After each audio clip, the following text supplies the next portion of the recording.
place to promote the growth of Tigres in English through analysis, discussions, interviews, and more. Welcome to the Lautimes podcast.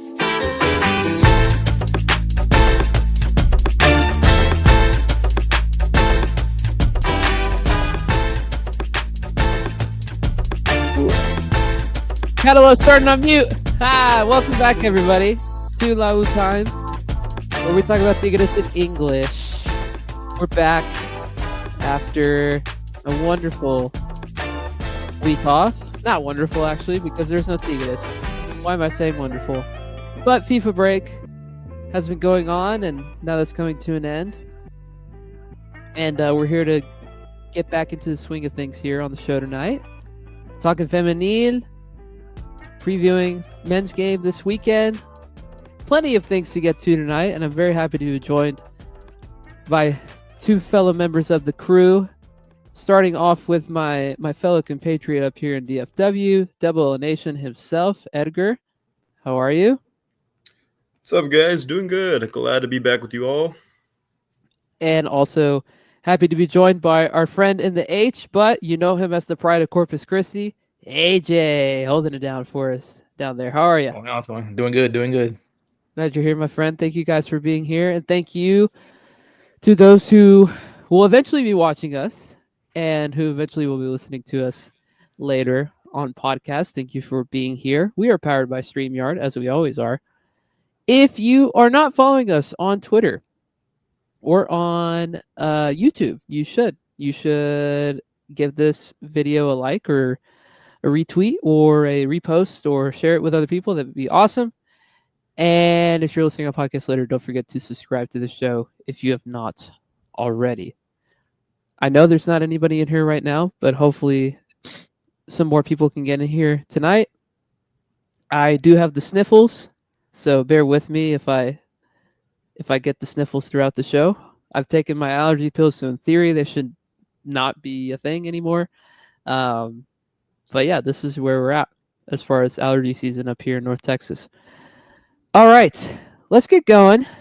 Edgar has prepared another wonderful outline for us this evening, and we are going to start. I want to go off script, out of order from the outline. Can we start, Edgar, instead of talking about the men's team first? Let's talk about what happened last Friday in Mexico City with Las Amazonas. Absolutely. We can most definitely start there. Tigres Femenil versus America recap. The true test of the season for Las Amazonas happened Friday night as they visited Club America for match day number 15. Las Amazonas were able to throw heavy punches and defeat Las Águilas in their stadium 2-1 with 2 goals from Diana Ordóñez. The victory allowed for Las Amazonas to retain their spot at the top of the table and remain unstoppable.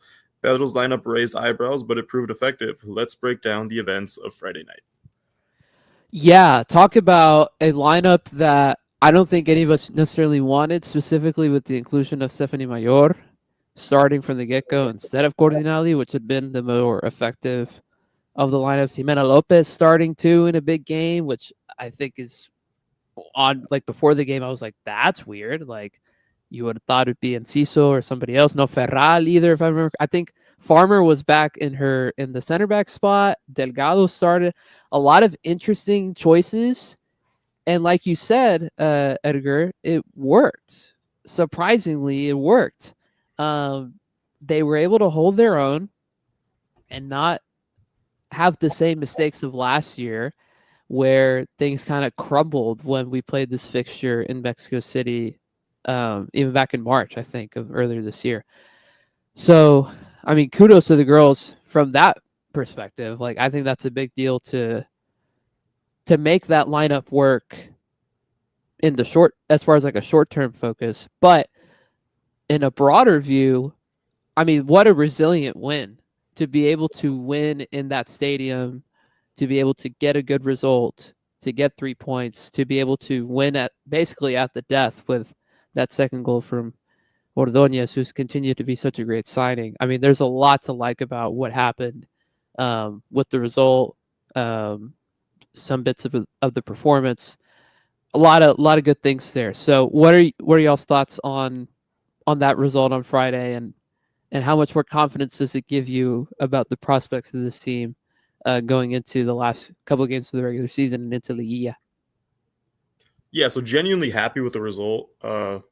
As I mentioned, when you saw the starting lineup, this is something that you maybe felt like, or at least for me, it brought me back to the Mila Martinez days of just experimentation and aimless rotations that weren't necessary, but it proved effective. And honestly, you would maybe think this is a lineup that you throw out against a lower table team.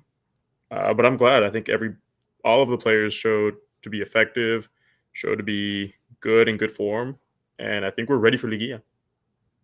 Absolutely. AJ, what do you think about that performance and again the resilient factor that this team has started to show? Yeah, definitely the lineup was it raised some eyebrows, and like Edgar said, it was like, okay, why are we experimenting with against a team like, why aren't you going to put your strongest 11, your best lineup against a team like America? So I was kind of skeptical with the experimentation, but the fact that we pulled out a win with that lineup, it gives me more confidence for this team going into the Liga. It's starting to look like the team's getting their confidence, and we can make a deep run in Liga. I gotta say, I stood up and clapped when I saw that pass from Jenny Hermoso in the lead up to the second goal. I mean, come on. What a pass to set up Eve with Eve's like first assist, I'm pretty sure, with the team, which is super great for her to get that moment. And then what a finish by Ordonez to even get that in the back of the net. Just kudos to her.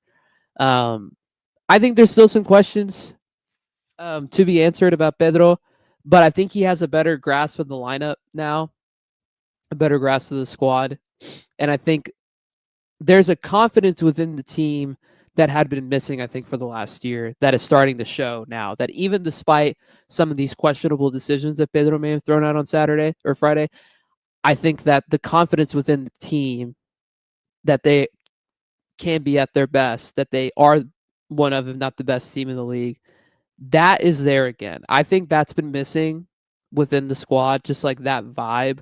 I think it's there again. I think you could tell based on the fact that they didn't crumble when things got frustrating in that game. America like played well for stretches, but the girls hung on, made the best of it, and then ultimately got that one opportunity at the end and was able to snatch the 3 points in what felt like was going to be a draw. It felt like we were heading towards that towards the end. So I got to say kudos to the squad for getting that result over the line. And with a couple more games left before the Liga, it's important to keep the ball rolling, to keep the standards high, because Pachuca's still only 2 points behind, so we're not totally in the clear yet as far as getting the 1 seed. But I think um, there's still a lot to look forward to with this team, and I think we could be pretty happy with that result. A place that I don't think we won in a couple years. So, gotta love where we're at. Yeah, I'm really happy with how things are going, and hopefully this turns into a pretty good run in the year here pretty soon for the girls. So that's a big win. We will talk about them playing their next game later, but we do have one question that Edgar put on the outline that I think it's worth mentioning. Is Diana Ordonez, has she been the best signing of the window for the girls team? Starting with AJ. I would say yeah. She's slowly getting there, making the signing look good in my opinion. So I would say yeah, for sure. 12, 13 goals, I think. 12 or 13, one Yeah. of the two. And the season's not even over yet. I don't know, Edgar. What do you think? You agree with that, even though you wrote the question? Yeah, so for me, I think she is. I'm pleasantly surprised with the output and the performance that we've gotten from her. I don't know if you guys have the same sentiment, but I think originally I expected it to be Maria Sanchez. Now, it's not that she's underperforming or anything like that, but I think just we're getting a little bit more out of Ordonez right now than we are with Maria. Yeah, I agree. Maria hasn't been bad. I mean, her inclusion back into the team has been amazing, both on and off the field.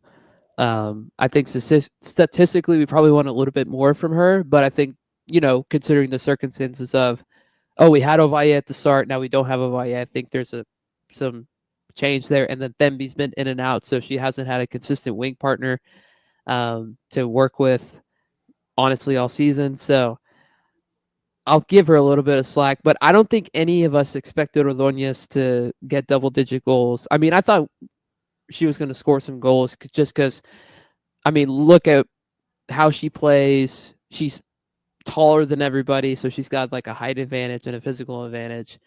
But man, I think her finishing has impressed me the most. Like I'm telling you, that second goal, like that's a really, really good goal because of how she was able to make contact with the ball. Like obviously the pass and the buildup was great, but she had to make that from a tough angle. She was already kind of sliding down, and she was able to still slot it in. I think that has improved since she joined the club. I genuinely think that her finishing ability has improved since she joined Tigres. So I would say yes as well. Even though like you said, Maria's been great in a lot of ways, but I don't think we were expecting that production for Ordóñez. And it's been good considering the fact that Cordinali has been in and out of the lineup for various reasons that we don't understand, even though she should be a certified starter. And we knew that Jenny Hermoso was going to score goals, but we needed another certified goal scorer, and Ordóñez has been that, so kudos to her. Hermoso, though, still has the club lead with, I think, 14 goals on the season so far. So Diana's still a little bit behind our World Cup champion. So, like I said, we'll preview the next game for Las Amazonas here in a little bit. But for now, let's table that talk and let's jump back to the men's side real quick. Before we talk about that game this coming Friday, just a recap real quick. I know it's been a couple weeks, but let's briefly recap that Cruz Azul game because we haven't done that on the air. We've talked about it a lot in the group chat and on Twitter, but just real brief. Any big thoughts you want to throw out from that game that you want to put on the air that you've been kind of saving for the last couple of weeks, or are you just kind of over it at this point? I mean, I kind of rolled a little past it. It's been a minute, but Brunetta, I mean, delivered a lot more than I expected for sure, without question. It's a game that we should have won, but as is the case, controversial refereeing, Liga MX's favorites. Oh, yeah. As always. What about you, AJ? Yeah, Brunetta surprised me as well. Defending was a little chippy at the end. We were fouling a lot near the end of the game, and refereeing was terrible. But like Edgar said, it was a game we could have won. I think we were like looking at a majority of our draws from this year is just we're not clinical in front of the net. If we got more clinical, we'd have more wins than draws. But I'll take the points rather than losing the points, especially to a team like Cruz Azul. My one big thing, I've been kind of saving this for a little bit. I know we talked about this in our group chat, but this sentiment of, oh, we weren't playing for the win, I think is nonsense. We were the better team in the second half. We had the better chances. Like in the first half, yeah, we got dominated in possession, but really Cruz Azul didn't generate a ton of clear looks. Realistically, we should have won that game 3-0. I mean, that Correa chance, he has to get that past Mier like every day of the week. Duh. And then honestly, Vigon had a really good shot too. And there was, I think, another half chance that I'm forgetting. But we should have won that game. We were playing for the win more so than they were. I mean, in the second half, they didn't look any close to scoring. Even after we had scored, it didn't look like they were going to score until they got the penalty call. So the narrative that, oh, we were just playing for the draw, I know the stats say that, but I don't believe that. As somebody who was at the game and physically watching the game from the stadium with Alfred, like I don't believe that in the slightest bit. I thought we were the much better team, especially second half. And I thought we deserved better than, getting a crappy draw and, that penalty that should have been called at the end. But the other thing I'll say too, I wish Gignac had played. Obviously, I always want Gignac to play, but I do wish that after that Correa miss, it would have been nice to have thrown APG on here there just to kind of give their defense a different look and force them to think differently. I think that was a miss by Guido to not throw APG in for like the last 15 minutes just to shake things up and see what had happened. Would it have mattered? Who knows? Probably not, because I mean, what happened at the end was not any offense or midfield player's fault. It was the fact that Joaquim fouled them in the box. But I think it would have been nice for Correa to have come off a little bit early. And give APG that chance, because he's a big game player. We know that, and I wish that would have been made possible, but so it is. Okay, let's. Oh, Edgar just turned off his camera. I was gonna. Oh, there you are. Let's talk about the next game for the men's side with Viernes Botanero on the horizon. That's right. Tigres versus Necaxa. Los Incomparables are back in action this week as they continue to fight to climb the league standings and secure a slot in the top 4 of the league table. This week they will host Club Necaxa, who has struggled to find their way. Ever since losing Larcamón to Cruz Azul, they have lost the last 3 matches and currently sit in 17th of the league standings. Should this be an easy victory, or does Necaxa have revenge to seek after their last visit to the Volcán? Let's discuss. Which, if you remember, people, that was in the Liguilla last Clausura a few months ago, where they I'm sure they were not happy with the referee that night, much like how we were not happy with the referee in the Cruz Azul game a couple weeks ago. But that was very controversial, as we know. But yeah, let's talk about a lineup that we think we'll see thrown out on Friday night. At this point, there is no excuse to not have Parra back in the fray. I mean, I know why he didn't play the Cruz Azul game, but you're running out of games, so we need him to play. I think he's a certified starter at this point. Other than that, though, I think I'm really curious to see, because that lineup that he threw out against Cruz Azul worked. And I think the reason why that worked is Jesus Angulo, who put in, I think, one of his best games in a long time for Tigres in that Cruz Azul game. Just the way that he was able to play out of the back cleanly. He was able to move up from time to time. It gave Romulo the chance to kind of be more advanced in the midfield as opposed to being with the center backs. I kind of would like to see that again. I just don't know if that would change the formation that much. What do you guys think, though? Should we run that same system that got us that tie against Cruz Azul, or are we going back to playing the 4-2-3-1 that we've kind of seen for most of the season? So I'd keep it kind of similar. Against Cruz Azul, we had Farfan, Angulo, Joaquim, and Aquino as the back 4. The only change that I would make would be taking out Joaquim, potentially dropping Romulo Suarez into that position to plug in Parra. Okay. AJ, what are your thoughts on that? Do you agree? You disagree? You have a different idea?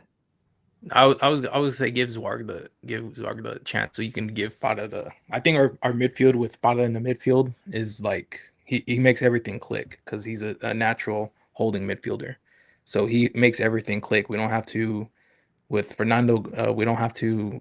He holds up play a little bit, but with Pada it's natural to him. So I would have him start, put Zwarg in the back line with Angulo. Let's see what that partnership looks like. But other than that, I would keep everything the same and go from there. I would start Gignac though. This game I would. Okay. So Farfan on the left again. Also did not have a bad game versus Cruz Azul. Man, I mean, the guy's been solid. You got to give him his props, right? He's been a solid addition to the team. Angulo, I agree with y'all. Let's put Romulo in at center back. I mean, I would rather have Jesus Garza play right back, but I understand that that's probably not going to happen. Probably going to be Aquino. Parra, and this is the tough choice because I think it's better when Brunetta plays in the midfield with Parra than Gorri. So I'm going to say that. I think the wings will stay the same as it's been all season, basically, with Ociel and Lainez. I would put Correa and Gignac together, and that's it.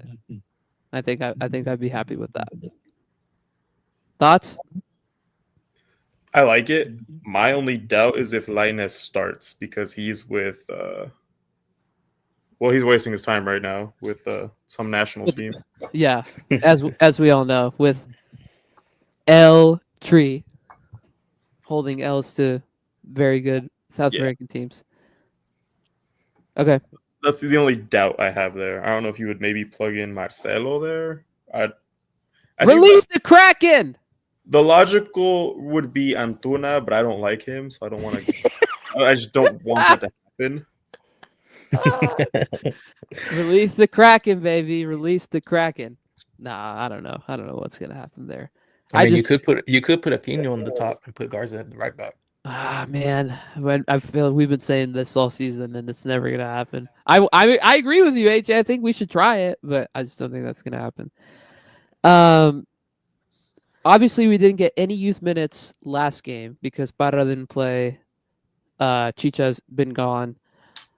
I do want to see that table updated now that Chicha is unfortunately coming back after what happened on yesterday or 2 days ago with the U20s, which, by the way, he should have started that game. Yeah. Pelon is the manager of that team. Like, what are you doing, bro? I hope that a significant amount of minutes can be added on to that, and that will hopefully lessen some of the load for that. Surely that's why Parra didn't play that Cruz Azul game. Surely they knew that they could get some Chicha minutes out of the way from him being gone. I just don't know what the percentage of that is, as opposed to how we knew last year. So TBD on that as far as like a youth minutes check. But for now, Parra needs to play every minute that he possibly can, unless he's hurt. I'm with you on the Lainez bit. I think he needs to start if at all possible. Hopefully he doesn't play at all tomorrow in that second game that they're playing, which I believe is in Mexico, right? Like they're not playing in the States tomorrow, right? No, I think they're in Guadalajara. If I recall correctly, That sounds right. I don't know if it's the Chivas or the Atlas Stadium, but it's one of those. That sounds right. Sorry. Bless. Gosh, sorry, allergies, awful. Real quick before we make predictions and kind of talk about key things about the game. We need to talk about Sebastian Cordova because now the bros training individually. This is the end, right? Like, this is the end, surely. I think so. Without looking too much into whatever Peyo said or any of the other media outlets have said, I think that's it. What else? What other message are you trying to send with that? Yeah, I didn't see Peyo's live today, so I have no recap for you. Unfortunately, I just sent it in the group chat, but I wasn't able to watch it. AJ, thoughts? I mean, honestly, he's looked checked out the whole season when he's had his moments in the squad.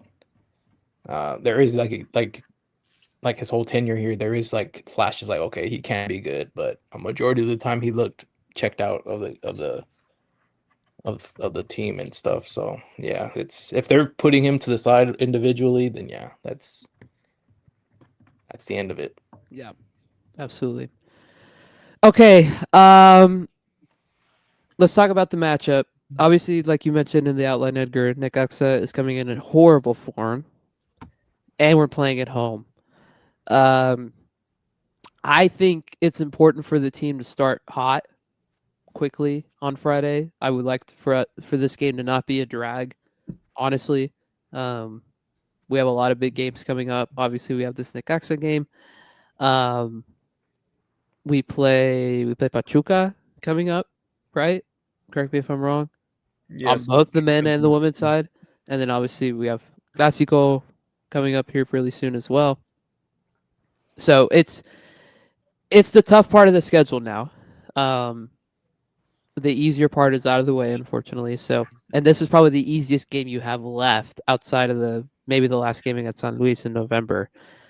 So I think it would be really nice if the team could just get out on the front foot immediately and just play well and have a good first half and just try to use the second half as like a building block, as a way to get some guys in who need minutes and stuff like that.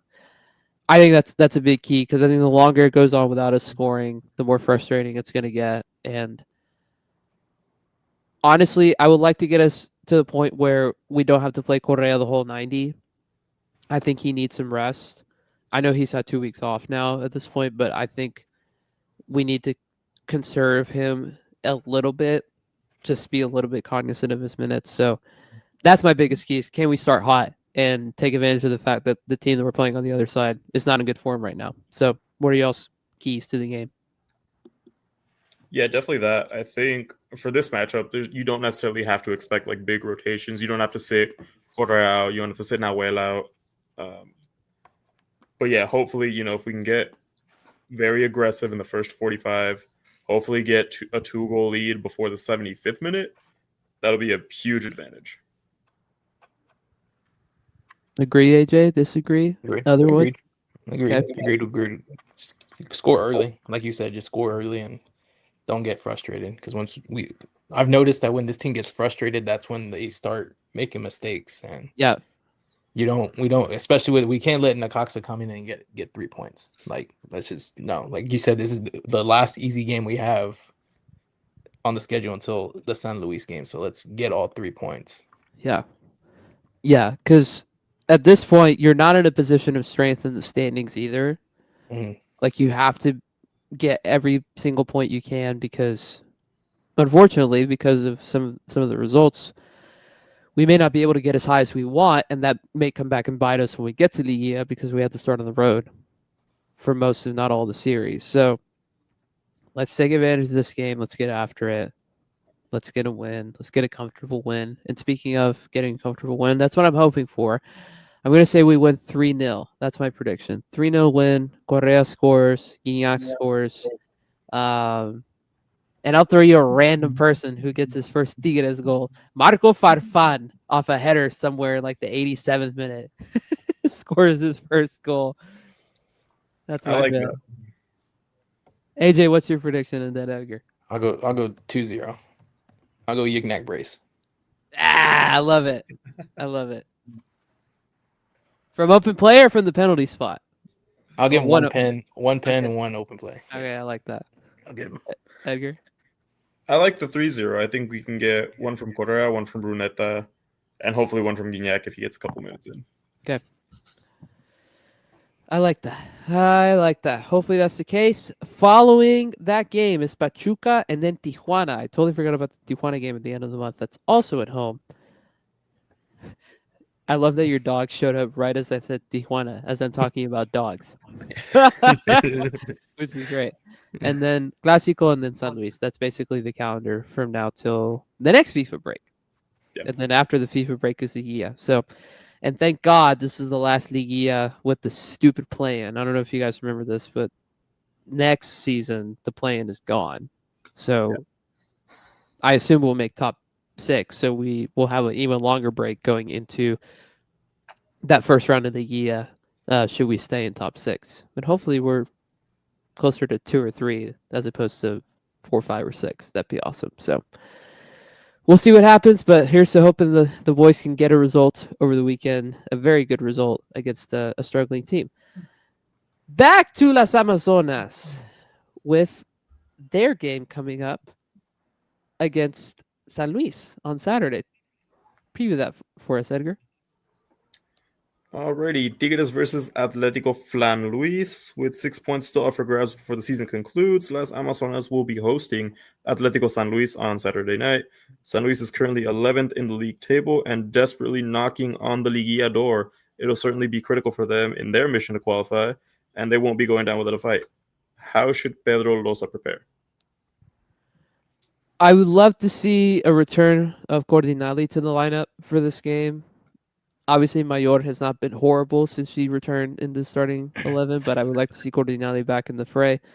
And I would also like to see Aaliyah Farmer back in the midfield as opposed to her playing center back. That would be awesome. I'd like to see Eve get a run at starting this game. I think that'd be cool. Start her out left maybe, or you flip-flop her and Anika. I think that'd be really interesting. Other than that, I think you keep everything else the same. Thembi and Maria on the wings, and obviously I'm also holding it down in midfield. Cordinali in front of her, and then Ordonez hopefully scoring another 2 goals in front of them. So last home game of the season, we've been pretty good at home. I think we've been unbeaten at home all season, if I remember correctly, unless there was one strange result we had at the beginning of the season at home, if I remember correctly. Maybe I'm tripping. No, we've been undefeated. No, we lost to Pachuca at home. That's the one loss we've had all season. Was losing to Pachuca at home back in August. But we need to win these next 2 games in order to confirm that one spot, since Pachuca is only 2 points behind. So with all that in mind, with them, I'm hoping that we win like 2 or 3-0 as well. Probably 2-0, since San Luis is going to play desperate. But that would be my prediction for the women's game. I do think 2-0, 3-0 is definitely attainable. The other question on the table is, how is Pedro going to complete the youth minutes for Tigres Femenil? I meant to put in the outline. I forgot. But looking it up right now, we still need to make 357 minutes, and we're at the bottom of that table. Oh, okay. Woof. Okay, so we do have a lot of eligible options for that. I mean, we haven't seen Tatiana Flores like at all this season, which has been really interesting. Yeah. Maybe she gets back into it. Mané is gonna have to play. Dillery's gonna have to play, right? Like, I feel like there's quite a few that need to play, and a lot of them are gonna have to start because I'm sure there's a cap on how many minutes you can get per game, just like how it is on the men's side. I think it's like a 200-minute per game cap that you can get, so you can't get all 357 on Saturday. Like, you're gonna have to split it up between that and the Cruz Azul game. So how many of those girls are gonna have to start is my question. You need at least 2 per game. Yeah. And probably playing the full match. Yeah, and then have your subs be that as much as possible, and using all 5 subs. Yeah. I didn't know we were that far behind. Well, hopefully I'm sure Pedro has a plan, because, and I'm sure the rule is the same where if you don't get it, you lose 3 points. Yeah. With Pachuca being only 2 points behind, that's valuable. That's really valuable. So hopefully they don't mess that up. That'd be unfortunate. So you said 2-0, Edgar, right? AJ, what do you think? I would lean 2-0 for the feminine on this one. Yeah, a little more conservative. We'll keep it 2-0. Yeah. Okay. Yeah. Okay. Sounds good. Man, we are flying by this outline. We do have a from the vault moment, but I'll get to that in a second. Did y'all have any other thoughts about the U20s going out? Chicha not playing that game really until the end on Saturday, whenever it was. Thoughts on Linus wasting his time with the national team? Any international break matters that you guys want to air out real quick? We'll start with Linus. I think in terms of what he's been doing at Tigres, definitely much better. I think he's one of our only players, with the exception of Angulo, with his injury, that's actually actively competing for a spot on that World Cup roster. Props to him. I know there's not a lot to work with on the national team level. Full disclosure, listeners, I was actually at that game. I don't know why. I like to torture myself. In a Shrek costume. No, I'm kidding. No, not in the Shrek costume, but that would have been. Should have been. I prefer to wear a mask when I'm out and about. I don't want people seeing me there. But no, I do enjoy torturing myself when I was out there. Yeah, just a complete embarrassment with the other 10 players that were on the field. I don't think Linus did terrible. I could tell he was struggling a little bit, but I mean, it's easy for you to go to those games though, with it being so close to your house. So I get it. yeah, and I mean MLS, it's difficult to follow when FC Dallas is not a good team. Austin's a little bit further down, also not the best team right now. Yeah. Yeah. I mean, Frisco is like an hour for Yeah. me. It's probably more for you since you're further south. So I hate that so much. Anyway, yeah, I mean the national team's cooked. I've already said this before, but the national team's cooked. If you people think that this team's gonna do anything at the World Cup next year, like get real. It's not happening. Like maybe they'll get out of the group because you're playing on home soil and you'll have like that edge to it. Like, first of all, they're not gonna. I would be shocked if they lose that first game. Whoever they play at Azteca, like I don't think they're gonna lose that game. But then besides that, do you expect much? Not really. The player pool is not that good. I mean, it says a lot when Jorge Sanchez is out here getting cooked by Lucho Diaz, absolutely shredded to pieces. Tells you a lot that Charlie Rodriguez is your first sub off the bench after going down a ton of goals, or one of your first subs off the bench. It's just not a good team.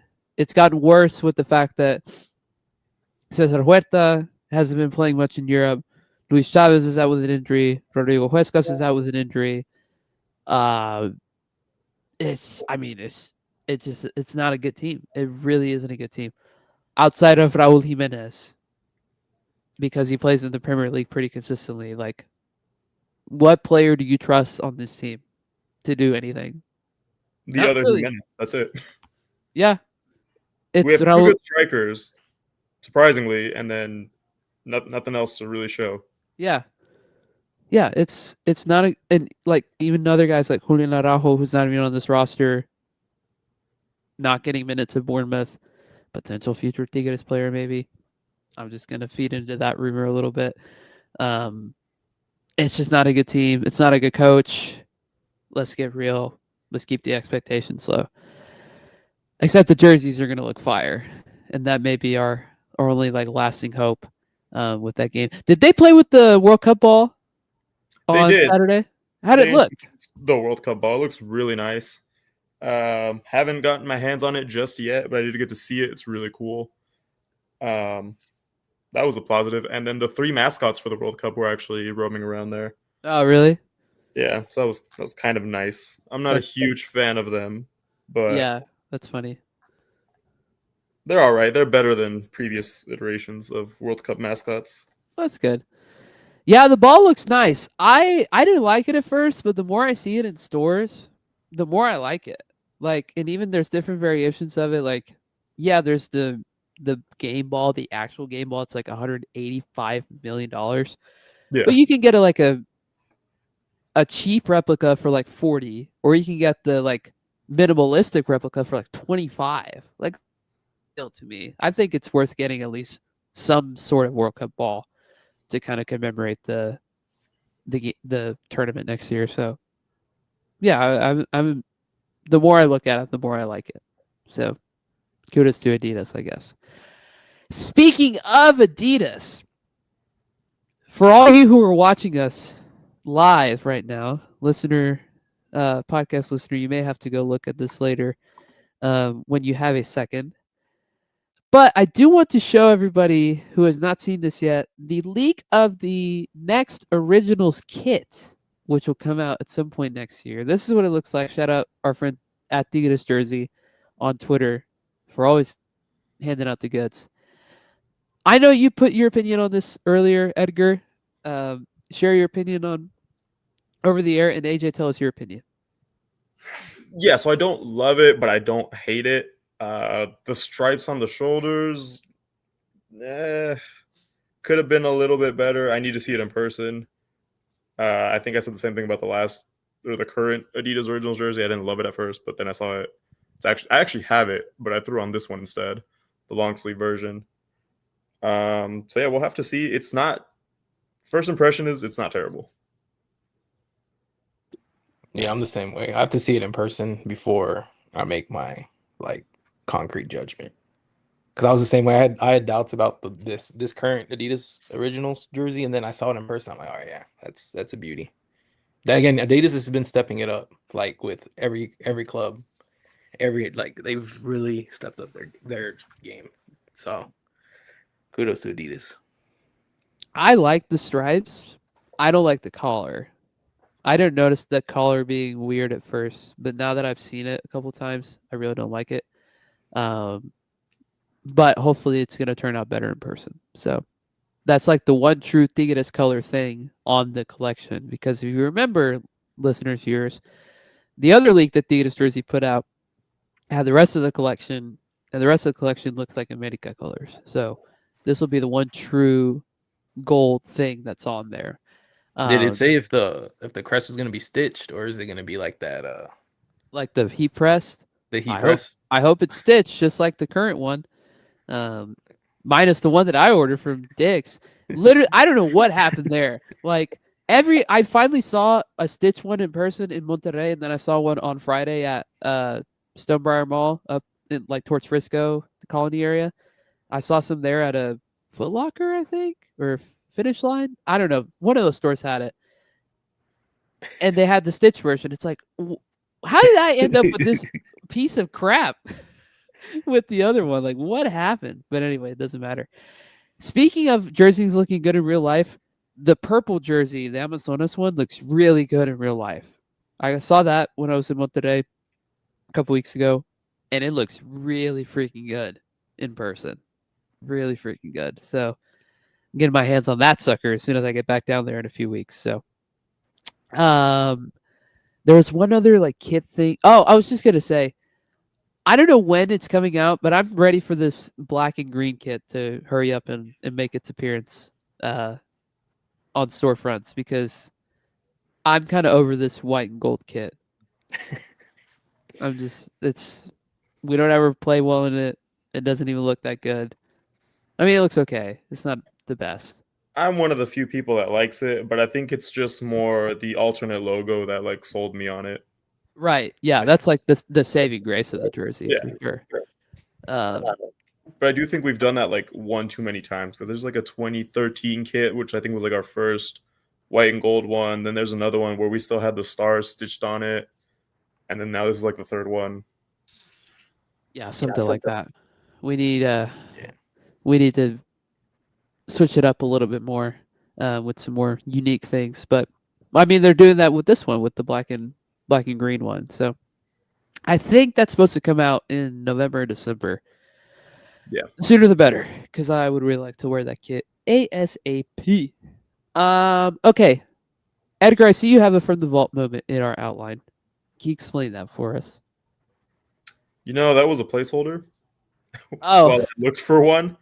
But there is one that I meant to research, or I had been researching, and I did come up with it. It's just not written down. Okay. So the Amazonas, and this is a good one. That would have been great for like 1 or 2 weeks ago. The most goals they've scored in a match is 9, and both times it's been against León. One of them was this season, and the other one was, I believe, 2017. Oh, wow. Huh. Deja vu. Yeah. And they already like set the record for most goals scored in a season. Was that a league record or a club record? I think that was a club record, because I know the most goals in a single match was America. They beat somebody 11-1 or 11-0. Okay.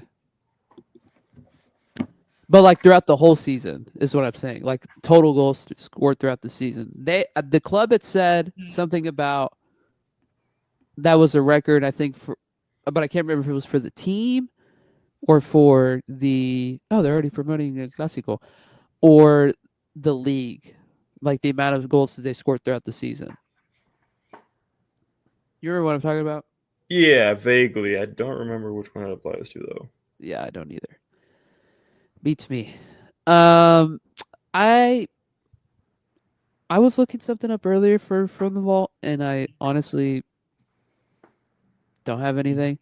So what I'm going to do instead is I'm going to continue my jersey bit, and show the viewer and listener the monstrosity that is the goalkeeper kit for the World Cup next year. Bro, it looks like a kitchen apron over a dress. That's what this looks like. Yeah, it's horrible. Who thought that was a good idea? And the fact that's going to be the template for most, if not every team. Ugh! Disastrous. That's, I think, one of the worst things Adidas has released in a very long time. Rare Adidas L, considering they've been on a good streak recently. Rare Adidas L. Oh, we have a comment. Threedker! He's arrived, saying both team and league. Okay, thank you for clearing that up, my friend. I was wondering when you were going to show up. Very nice. Very nice. That's good to know. I mean, that doesn't surprise me that it's the league record because honestly, they've been tearing it up. So that does not shock me one bit at all. So, okay, anything else we need to glance over real quick before we depart? I don't think so. I think that's all we've got. Short one tonight, under an hour. It's because we don't have the yappers on. We didn't have Lou to break it down as comprehensive as normal. And we didn't have, I don't know, the going on a side rant. You know, it's true. All right, let's get out of here. Thank you guys for being here. All you who have been watching us tonight. By the way, if you haven't subscribed on YouTube, you should do that right now. Thank you for joining us. If you're listening on podcasts, subscribe to the podcast on Spotify or Apple. If you haven't already, drop us a comment on Spotify. We do look at those.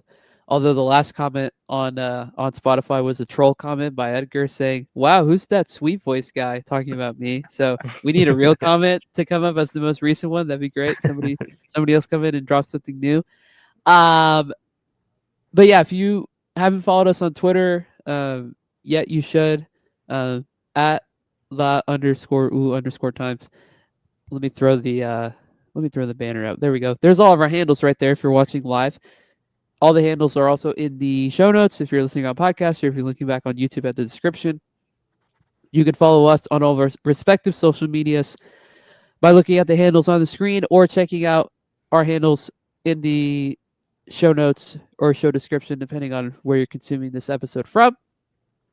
And we will be back next week, hopefully with more of the crew back with us to discuss, hopefully a 2-for-2 week with wins for both the men's and the women's side. Hopefully that'd be awesome. By the way, check out Tigres Takes. You should already be following Tigres Takes, but you should check out Tigres Takes on TikTok and Instagram because he posted some fun videos from our experience together at the last game against Cruz Azul. So go check that out. Till next time, arriba la U. Hope you guys have a great rest of your week. And we'll talk to you guys later next week. Peace out. AJ and Edgar, thanks for joining me. Peace.